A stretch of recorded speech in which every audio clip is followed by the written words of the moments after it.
इथे फक्त दागिने नाही तर पिढ्यानपिढ्यांचा विश्वास मिळतो. परंपरेची झळाळी आणि विश्वासाची खात्री. कैलास अडगावकर ज्वेलर्स, दत्त मंदिर बस स्टॉप, नाशिक रोड. अंधश्रद्धेच्या नावाखाली महिलांवर लैंगिक अत्याचार करणाऱ्या स्वयंघोषित अशोक खरातच्या नाड्या पोलिसांनी आवळण्यास सुरुवात केली.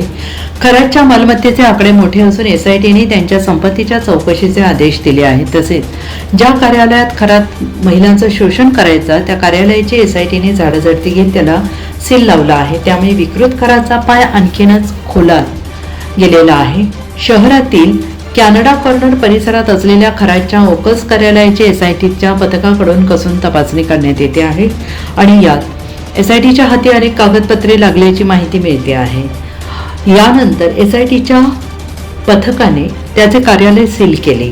त्यामुळे आता SITला खरातच्या कार्यालयातून कोणती कागदपत्रे मिळाली आहेत याची उत्सुकता सगळ्यांना लागून राहिली आहे.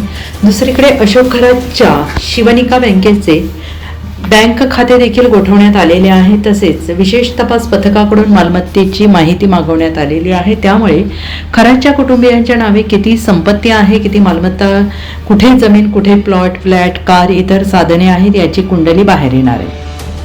त्याशिवाय त्याची जमीन, घर, दुकान यासह त्याच्या राज्यभरातील मालमत्तेचे नोंदणी विभागाकडून शोध सुरू आहे. या तपासात खरातची कोट्यवधी रुपयांची मालमत्ता उघड होण्याची शक्यता आहे. NCN न्यूजसाठी रोहन दनी, नाशिक.